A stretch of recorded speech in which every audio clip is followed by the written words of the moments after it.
Psalm 66, verses 1 to 7, 16, and 20. Let all the earth cry out to God with joy. Shout joyfully to God, all the earth, sing praise to the glory of his name, proclaim his glorious praise.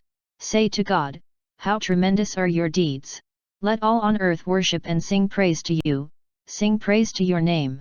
Come and see the works of God, his tremendous deeds among the children of Adam. He has changed the sea into dry land, through the river they passed on foot, therefore let us rejoice in him.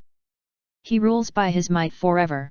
Hear now, all you who fear God, while I declare what he done for me. Blessed be God who refused me not my prayer or his kindness. This psalm remembers how God reached into the lives of his people by parting the Red Sea. By so doing God's people escaped the Egyptian soldiers. Imagine running for your lives, the Red Sea is in front of you and the Egyptians behind, and God parts the Red Sea, you dash through and he refills your escape route with water, which drowns the Egyptians. Since this was a provable historic event, the nations of the known world would shudder at the power of your God. At the time Egypt was a major player in the Near East, yet they were unable to stop a Hebrew rebellion of slaves whom they held in captivity for years.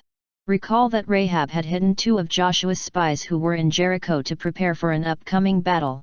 The inhabitants of Jericho had heard about the mighty power of the God of Israel, and she says to the spies, I know that the Lord has given you the land, and that the fear of you has fallen upon us, and that all the inhabitants of the land melt away before you.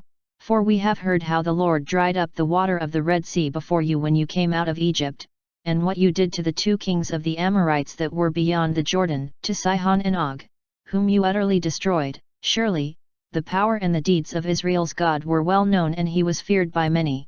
The entire world was asked to consider God's acts, which are symbolized by his making a path through the Red Sea to allow his people to escape the oppression of slavery, and then later drying up of the Jordan, when the Israelites entered the Promised Land.